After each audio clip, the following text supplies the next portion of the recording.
Welcome to సినీ రంగం. Tollywood star heroine Samantha Telugu సినిమాలకి దూరంగా ఉంటున్నారు.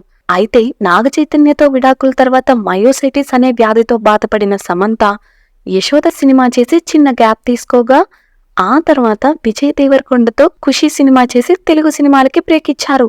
మళ్ళీ బాలీవుడ్ లో సిటాడెల్ హనీ బనీ అనే సిరీస్ తర్వాత మళ్ళీ సినిమాలు చేయలేదు.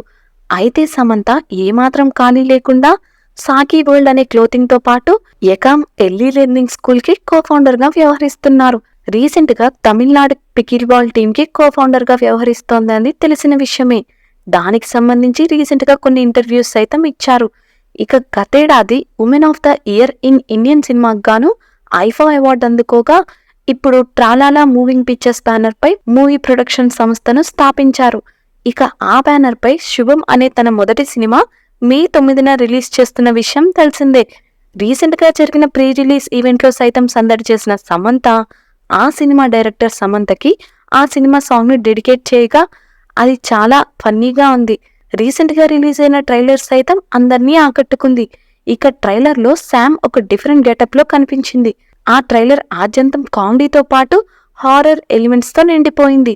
ట్రైలర్ లో చూపించినట్టు ఆ ఊరిలో ఆడవాళ్ళందరూ ఒక సీరియల్ తో ముడిపడి ఉండటం, దానివల్ల వాళ్ళందరూ విచిత్రంగా ప్రవర్తించడం, దాంతో మగవారందరూ డిస్టర్బ్ అవ్వడం, ఇక ఆడవాళ్ళు ఆ సీరియల్స్ నుండి ఎలా బయటికి వచ్చారనేది సినిమా చూసి తెలుసుకోవాలి. ట్రైలర్ చివర్లో మాంత్రికురాలు గెటప్ లో శామ్ అందరినీ ఆశ్చర్యపరిచింది.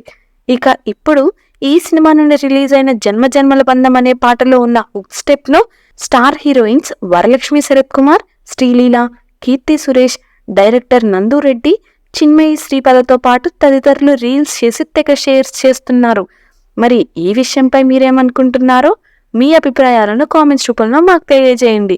మరి ఇలాంటి మరిన్ని మూవీ రిలేటెడ్ కంటెంట్ కోసం మా ఛానల్ను సబ్స్క్రైబ్ చేసుకోండి. Thanks for watching.